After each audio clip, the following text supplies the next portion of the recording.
Alright, welcome back to Unit 4, Day 9.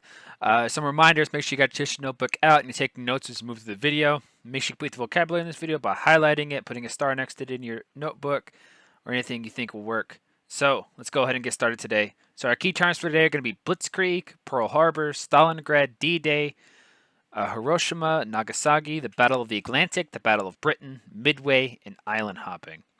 So, concepts for today are going to be major battles of World War II and the different fronts of World War II. So, let's talk about World War II at the start, from 1939 to 1942. So, for the first year of the conflict, Germany is really going to be focused on Western Europe. They're going to use tactics known as Blitzkrieg, which is a lightning war of tank air mobility. It's a fast, very fast moving, soften the target up with air bombing, move the tanks in to break the line, send soldiers in after those tanks in order to mop up anything else. It's extremely fast, it's extremely effective, and it will defeat France, Belgium, and it'll push Britain back into Britain all within a year.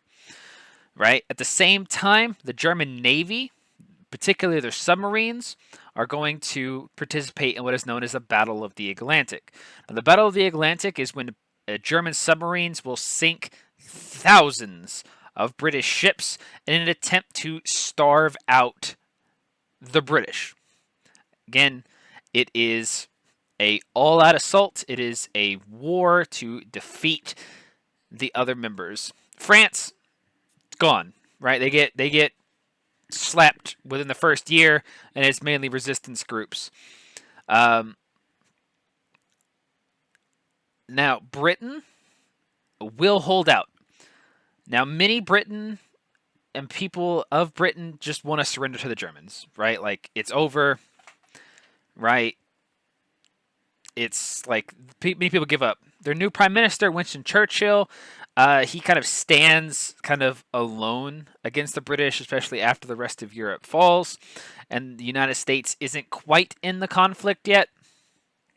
And at the same time, while they're kind of standing alone, Germany's constantly, day and night and day and night and day and night, are bombing Britain kind of indiscriminately. Bombing cities, they're bombing at night. Day raids start to stop working because of the British Air Force. And then it's just night bombing after night bombing after night bombing. Eventually, over time, the British Air Force, the RAF, will defeat the German Luftwaffe, and that's the German Air Force, and they will defeat the Luftwaffe. Now, it is kind of a slow process, but Britain will never be invaded by Germany, but they were right on that edge. Now, if we go to, so that was the Western Front, or known as the Western Front. If we go to the Eastern Front, by 1941, Germany will violate its non-aggression pact with Russia and then invade Russia, and they will get to Moscow, but get stopped at Moscow. What happens is that Blitzkrieg tactics are less effective in Russia. They're not as densely populated. It's a wider area, big in-betweens. And also, Hitler really underestimated the Soviet industrial capacity, and the amount of like willpower and the way that Russia fights, where they kind of retreat, burn everything, retreat, burn everything, retreat to make sure that their enemies can't succeed. Also, Germany was ill prepared for the war through supply lines and coats and bad Russian winters and food and ammunition and supplies and fuel. All of that, they were ill prepared. And really, they kind of stalled at Stalingrad. Now, Stalingrad is a very symbolic kind of battle between Stalin and Russia and Hitler. And really, the Germans get into Stalingrad, right? They kind of fortify, and then they get surrounded and defeated. And that is really the big turning point for Russia in World War II. Before that, they were just losing guys, ammo. They were just dead on arrival, kind of really getting beat up. And Stalingrad really kind of pushed it back because that was one of Hitler's best armies, and they get pushed back. And then now the Germans are in retreat after Stalingrad, and the Russians are now advancing. Now, the U.S. really get involved after Pearl Harbor, but even before Pearl Harbor, um, the U.S. is supporting the Allies, which is the Soviets, France, and Britain. They're really going to supply them with weapons and things. Now, at first, they weren't directly selling them. They were saying, hey, British, come to America, buy them, but you have to come here to pick them up and come back. This will keep American ships from, like, getting sunk. But eventually it does go to Lend-Lease, where basically it's a blank check. You come, buy, we're gonna lease you and lend you all this ammo and weapons and ships and tanks and everything, and you're just gonna pay us back at the end. And that's where we're gonna sit with that. Well, the Axis are like, whoa, that's war, and the United States is like, maybe. But that comboed with the Japanese expansion, continuing into Indochina, such as Laos, Cambodia, Vietnam, and the Philippines, and Burma, and all these places. The U.S. is going to respond to that hyper aggression by freezing Japanese assets and installing an oil embargo. Remember, Japan does not have a lot of natural resources to continue their war on their own, so they are importing and buying. So they stop that. And on December 7th, 1941, Japan's going to come in and surprise attack the United States at Pearl Harbor. When that happens, the United States will declare war on Japan. After that happened, 2 or 3 days later, Germany and Italy will declare war on the United States. And the Japanese, during that, will kind of launch several massive offensives and kind of sweep away the seas, sweep away all the waters they control of any Allied navies, be it sinking or be it kind of having them retreat. It was just, now we are at world war, right? There's conflict happening all over the planet. It is a world war. Now in Europe, back to Europe, everything in red in this picture is controlled by Germany by 1942, right? And eventually it's going to shrink all the way back to Germany, right? So again, here is the map in the center. These are technologies that Germany will use. The map in the center really shows that expansion, right? So again, you can see like the different like attack patterns for the Japanese to kind of conquer this area. Now, from 42 to 45, 1941 is the big turning point. The United States enters the war with Lend-Lease and attacks on Japan, and they're also really beginning to really push into Europe.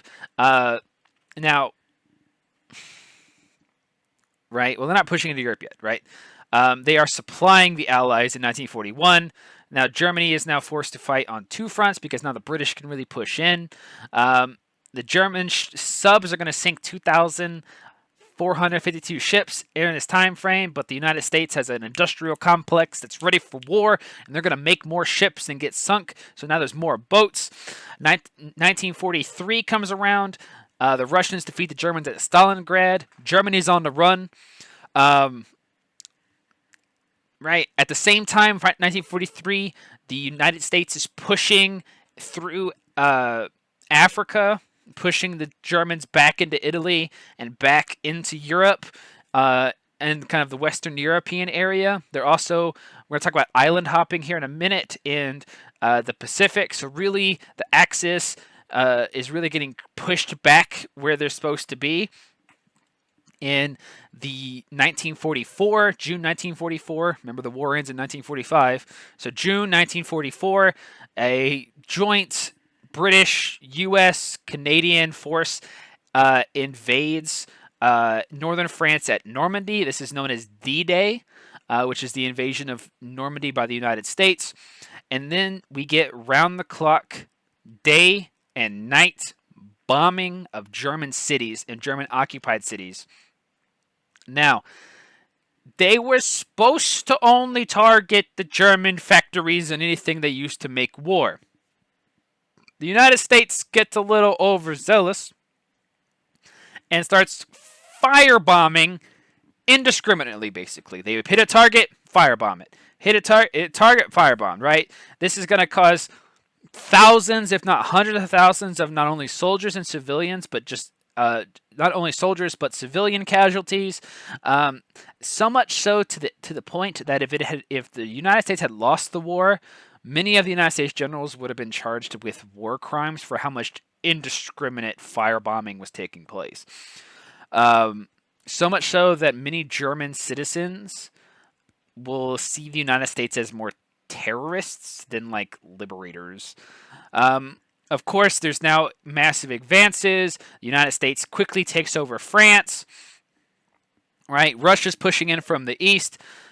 The United States, France, and Britain are pushing in from the west, and where they're kind of closing Germany in. Eventually, the Russians will push through into Germany and take. By the end, there's really only Berlin. Now, in May of 1945, Germany surrenders unconditionally with the death of Adolf Hitler through suicide. Now, yay, the war in Europe's over, May 8th, 1945, but there's still a whole other conflict we got to deal with. There's still the Japanese conflict. So, in the Pacific, we get to the Japanese are really pushing and pushing and pushing, and they're really kind of really beating the United States, especially after Pearl Harbor with a massively reduced Navy.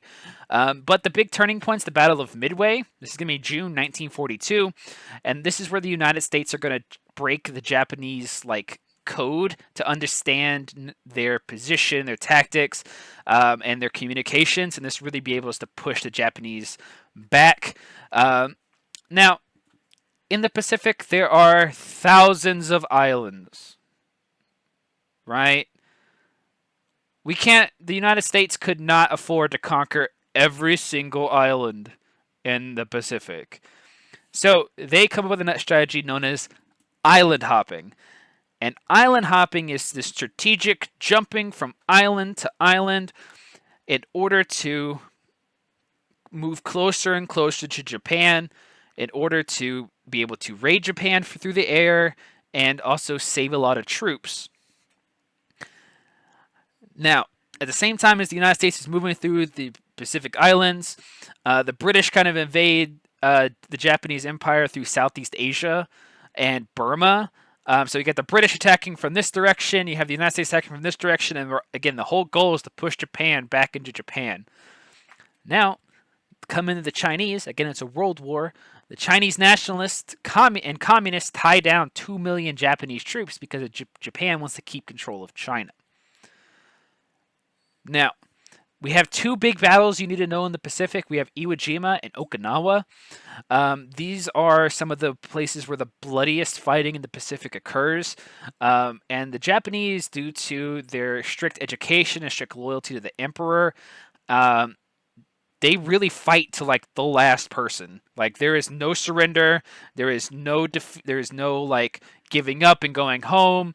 It is game on until everyone's dead, right? And so it's one of those big conflicts, big problems for the United States because they're used to, you beat them enough, they go home, right? This is not happening.